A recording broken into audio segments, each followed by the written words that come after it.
La province de Narbonnaise a été conquise par les Romains il y a à peine 12 ans de cela. Leur emprise est encore faible, leur pouvoir contesté. Pire encore, la jeune province essuie de plein fouet les attaques des peuples germains migrateurs, les Cimbres et les Teutons. Dans cette ambiance de chaos général, certains peuples fraîchement conquis attisent les braises de l'indépendance. Les Volques tectosages massacrent la garnison romaine de Toulouse. Le proconsul de Gaule, Quintus Servilus Scipio, dit Sépion, rassemble ses armées autour de la ville. Après un court siège, il la livre au pillage. On dit qu'il aurait mis la main sur un butin colossal, plus de 70 tonnes d'or dont une partie serait issue d'expéditions de pillage, que les Gaulois auraient menées jusqu'en Grèce. L'or des tectosages est envoyé par convoi terrestre vers Rome, mais, ironie du sort, le convoi est lui-même pillé aux alentours de Marseille, par des bandits d'extraction inconnus.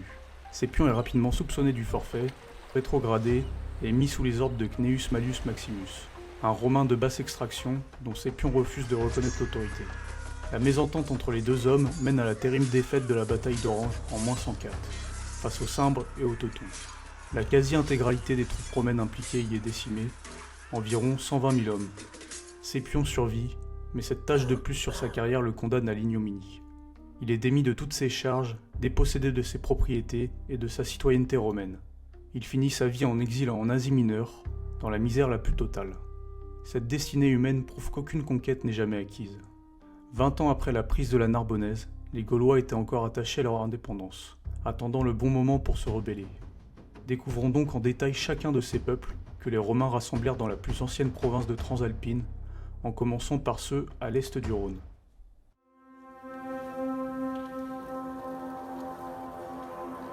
Les Saliens, ou Saluviens, sont vraisemblablement une confédération de plusieurs tribus qui seraient montées en puissance à travers les siècles. Les termes fédération ou confédération seront fréquents au travers de cette série de vidéos. Les États gaulois constituaient des ensembles de territoires plus ou moins autonomes les uns des autres, plutôt que de véritables États centralisés. Il y avait donc chez les Gaulois une pyramide du pouvoir, avec de petits chefs de localité, qui obéissaient à de grands chefs tribaux, dont l'autorité était reconnue à l'échelle d'une région, et eux-mêmes obéissaient à un chef suprême, qui était souvent le roi de la tribu la plus puissante au sein de la confédération. Dans une confédération comme celle des Saliens par exemple, la primauté avait été accordée à la tribu qui occupait les environs d'Aix-en-Provence, mais d'autres tribus quasi autonomes peuplaient ce territoire. Ils habitaient la Provence dans le voisinage de Marseille et de ses possessions, et furent une menace fréquente pour la cité phocéenne. Ils occupaient un grand territoire, fortement vallonné, mais propice par endroits à l'agriculture, dans quelques vallées fertiles et près du Rhône. Leur influence s'étendait du pied des Alpes au Rhône, délimitée au sud par la Méditerranée et au nord par les rivières Durance et peut-être As. Ce territoire s'intègre dans les actuels départements des Bouches-du-Rhône, du Var, des Alpes-Maritimes et des Alpes de Haute-Provence. Leur site de peuplement principal était l'oppidum d'Entremont, sur une colline perchée au nord d'Aix-en-Provence.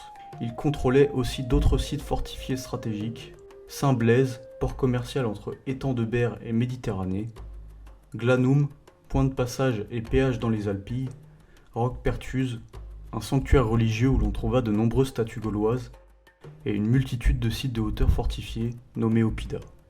L'identité des Saliens est matière à débat, certains parlent de Celtes, d'autres de Ligures, d'autres encore de Celto-Ligures. Comme dit dans la première vidéo de cette série, les Ligures sont aujourd'hui encore mal définis, mais ce sont vraisemblablement des peuples issus des plus anciennes migrations celtes, autour du 9e siècle avant Jésus-Christ. D'autres Celtes seraient arrivés dans la région à partir du 6e siècle avant Jésus-Christ, d'où la distinction entre les deux ethnies par les auteurs antiques. Sachant qu'il s'agit d'une confédération de plusieurs peuples, les Saliens occidentaux pourraient être issus de migrations plus récentes que les Saliens orientaux, qui eux conservaient un caractère ligure prononcé. L'emprise et la réalité de la confédération est incertaine, et certaines tribus mineures dans le voisinage des Saliens auraient pu rester indépendantes. C'est le cas des Déciates aux portes d'Antibes ou des Oxybes dans la région de Fréjus, mais ce genre de petits peuples demeure encore obscur. Le voisinage avec Marseille s'avérait compliqué. Les Grecs pratiquaient le commerce et faisaient parvenir aux Gaulois de nombreux biens, comme le vin, la vaisselle de table et de nombreux objets de prestige.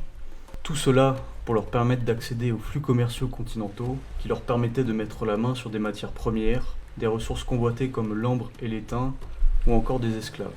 Mais les Grecs pratiquaient aussi l'isolationnisme, la xénophobie envers les peuples qui ne parlaient pas leur langue et qu'ils appelaient barbares. Ce terme est littéralement une onomatopée, pour décrire le son inaudible des langues non grecques. Dans un souci de préservation culturelle, le mélange avec les Gaulois est vu comme une menace. On comprend donc les relations ambiguës des deux peuples. Les Saliens par exemple pratiquaient des rapines dans les territoires marseillais, et il arrivait que Marseille attaquait et même s'empare de sites autochtones. La peur de l'expansion marseillaise est sûrement à l'origine de la formation de la Confédération des Saliens, tandis que la menace salienne pousse à Marseille à chercher des alliés.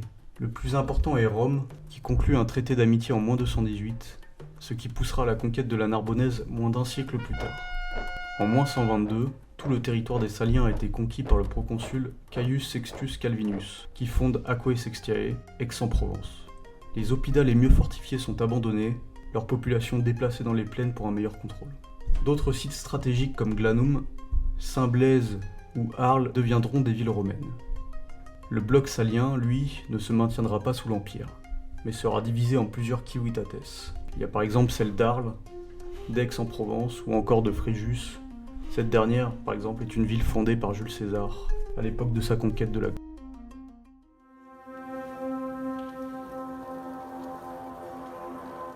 Les Vaucons vivaient au nord des Saliens, dans un territoire encore plus vallonné qu'on appelle les Préalpes. Leur nom signifie les 20 clans en celte, ce qui traduit aussi une fédération de plusieurs tribus. C'était un peuple exclusivement montagnard, car leur influence ne s'étendait pas sur les plaines fertiles du Rhône, qui étaient contrôlées par les Cavars. Ils contrôlaient le massif du Vercors au sud, les monts de Vaucluse et du Luberon à l'ouest et au sud, et les Hautes-Alpes à l'est. Ce territoire s'étendait sur les départements actuels de la Drôme, de l'Isère, des Hautes-Alpes, des Alpes de Haute-Provence et du Vaucluse. Leurs deux villes les plus importantes étaient Vaison-la-Romaine et Luc-en-Dioï, et leurs villes secondaires, Die, Sisteron, ainsi que d'autres oppidats mineurs. Les Vaucons étaient aussi un ensemble de tribus celtes et ligures. Quand les Saliens tombèrent face aux armées romaines, ils signèrent sûrement leur premier traité avec Rome, sans grande opposition. Leur territoire dans l'arrière-pays montagneux n'était pas la priorité des Romains. C'est seulement dans les années moins 60, quand Pompée traversait les Alpes pour mater des révoltes en Gaule et en Espagne, que leur territoire fut pleinement intégré à Rome. Vaison, leur capitale, devint une petite ville romaine prospère, d'où son épitaphe de « la Romaine ». Il semble d'ailleurs qu'au début, les Romains donnèrent de nombreux privilèges et une certaine autonomie à ce peuple, car ils contrôlaient un passage alpin stratégique entre Gaule et Italie, le col du mont Genèvre. C'était là que passait la voie domitienne, et donc une voie stratégique pour les armées et commerçants de Rome. Les Vaucons donnèrent leur nom au massif du Vercors.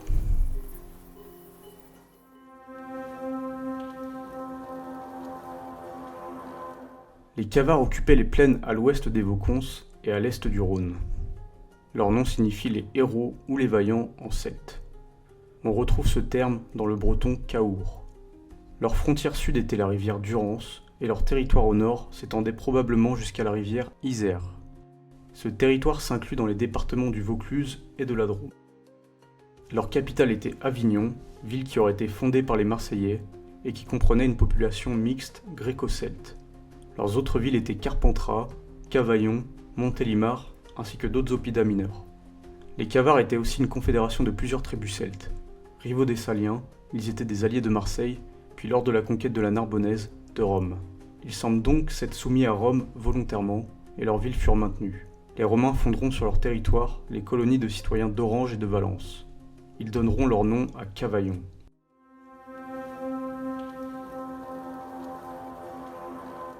Les Allobroges peuplaient un territoire varié de plaines, de collines et de montagnes.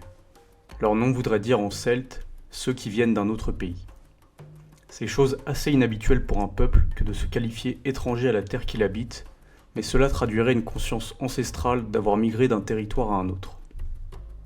Leur pays était délimité au sud par l'Isère, qu'il dépassait un peu aux environs de Grenoble, à l'est par les Alpes, au nord par le Rhône et le lac Léman, et ils occupaient à l'ouest du Rhône une partie du Vivarais historique. Sur une grande partie du territoire s'étendaient de profondes forêts de conifères. Les Romains la surnommeront Sapodia, ou pays des sapins, terme dont est issue la Savoie. Ce territoire s'insère aujourd'hui dans les départements de la Drôme, de l'Isère, de la Savoie, de la Haute-Savoie et des territoires suisses au sud du Rhône et du lac Léman.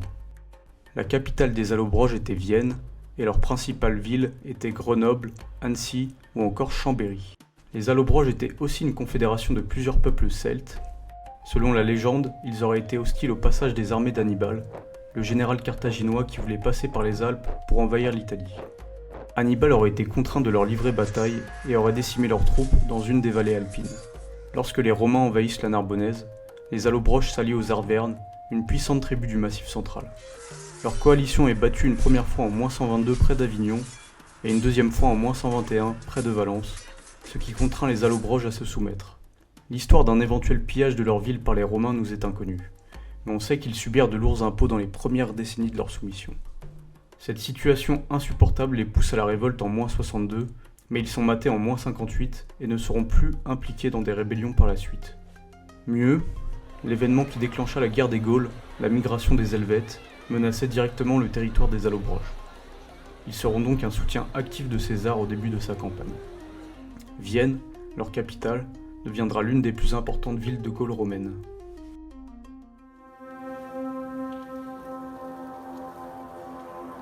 Passons dès à présent à l'ouest du Rhône.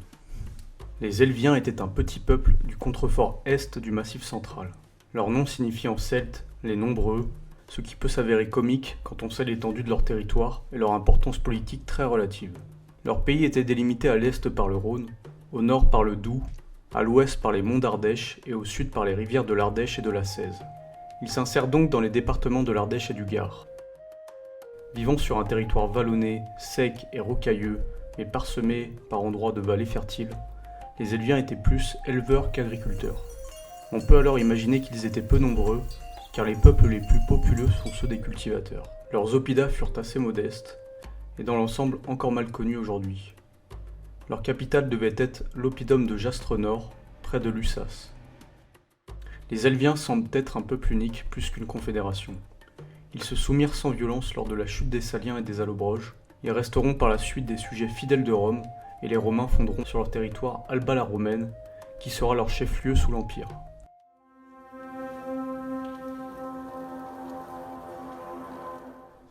Les Volques arécomiques étaient un peuple bien plus important. Le nom Volque désignerait en celte le faucon ou le rapace, mais le terme arécomique reste jusqu'à ce jour indéterminé et est peut-être de racines pré-celtiques. Ils contrôlaient une grande plaine entre les Cévennes et la Méditerranée. Ce territoire étant délimité à l'est par le Rhône, au nord par la Cèze, l'Ardèche et les Cévennes, au sud par la Méditerranée et à l'ouest peut-être par l'Aude ou au-delà.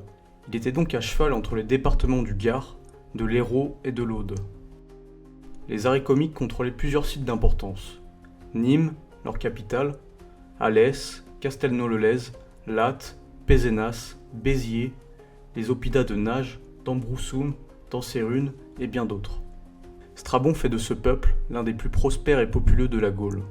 En fait, les Volques arécomiques pourraient être une confédération multiculturelle, même si la réalité de leur identité est trouble. Les Volques eux-mêmes seraient peut-être une tribu celtique issue de migrations tardives vers le IIIe siècle avant Jésus-Christ selon la légende, et centrée sur la région de Nîmes. Ils auraient pris le pouvoir sur des populations autochtones plus anciennes, dont certaines partageaient des caractères celtiques, tandis que d'autres avaient des liens plus prononcés avec l'Espagne et la culture ibère. C'est le cas par exemple des peuples au-delà du Lez, que l'on appelait les Élisiques, et qui étaient issus d'une culture autochtone très ancienne, liée à celle des Ibères mais progressivement celtisée du fait de sa position. Dans toute cette région, l'influence de Marseille avait poussé très tôt les autochtones dans un processus d'urbanisation. Parmi leurs villes, Béziers est l'une des plus anciennes de France encore peuplée aujourd'hui. Les Volques arécomiques constituent un partenaire commercial privilégié de Marseille, car chacun de leurs oppidas fourmille d'amphores à vin et de vaisselle grecque découverts par les archéologues. Lors de la conquête de la Narbonnaise, ils acceptent rapidement la soumission à Rome et en acquièrent un statut privilégié. Nîmes adopte en quelques générations tous les apparats d'une grande métropole romaine. Narbonne, fondée à l'extrême ouest de leur territoire, accueille une colonie de peuplement romain et devient le port principal de Gaule en Méditerranée. Elle devient de facto la capitale de la nouvelle province.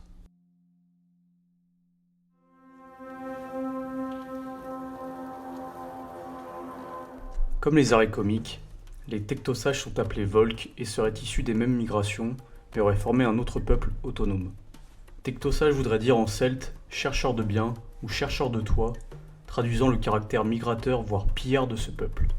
La frontière entre Arécomiques et Tectosages devait être aux environs de Narbonne. Au sud, les Tectosages ne dépassaient pas les Corbières et les Pyrénées ariégeoises. À l'ouest, ils se délimitaient peut-être par le Salat, la Garonne et au-delà, dans des territoires contestés avec des peuples aquitains. Au nord, ils s'étendaient jusqu'au Tarn ou au-delà, peut-être jusqu'à l'Aveyron. Cela correspond aux actuels départements de l'Aude, de l'Ariège, de la Haute-Garonne et du Tarn. Leur capitale était Toulouse, mais l'oppidum celtique se trouvait sur les hauteurs de la commune de Vieille-Toulouse, tandis que les Romains la déplacèrent à l'emplacement de la ville moderne, dans la plaine. Ils possédaient des villes secondaires comme Carcassonne, Castelnaudary et d'autres oppida mineurs et largement méconnus aujourd'hui. Les Tectosages sont comme leurs cousins arécomiques, une confédération de plusieurs peuples mineurs, mais leur composition ethnique est encore mal connue. Ils avoisinaient néanmoins plusieurs noms celtes, comme les Aquitains à l'ouest et les Ibères au sud, ce qui devait occasionner des échanges réguliers. Ils acceptent sûrement leur premier traité de clientèle avec Rome, peu de temps après la soumission des arécomiques, mais devaient conserver une certaine indépendance. Comme mentionné dans l'introduction, ils tentent de reprendre leur totale indépendance lors des invasions cimbres et teutones, ce qui mène en moins 106 au pillage de Toulouse par les Romains. Le nom de Toulouse ne semble pas être issu des Tectosages, et certains parlent même du peuple des Tolosates, peut-être pré-indo-européens, qui aurait donné son nom à la ville et serait antérieur à la migration des Volsques. Dans l'ensemble, ce peuple qui contrôlait pourtant un territoire assez étendu s'illustre par ses zones d'ombre.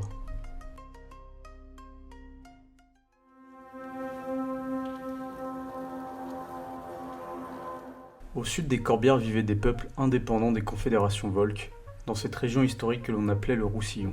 Même s'ils étaient ibères, leur installation au nord du massif des Albères, l'extension la plus orientale des Pyrénées, les inclut dans la province de Gaule-Narbonnaise. Les Sardonnes étaient la tribu la plus étendue dans cette région, occupant la plaine au nord des Albères, où l'on trouve aujourd'hui Perpignan. Leurs deux sites principaux étaient Elne et Russino, qui donna son nom au Roussillon. Les Atassines peuplaient la région des Corbières et de la vallée de l'Aude, proche des Pyrénées. Leur capitale était Ossières, aujourd'hui un lieu-dit à 12 km de Narbonne. Leur nom vient de l'Ataxe, le nom antique de l'Aude.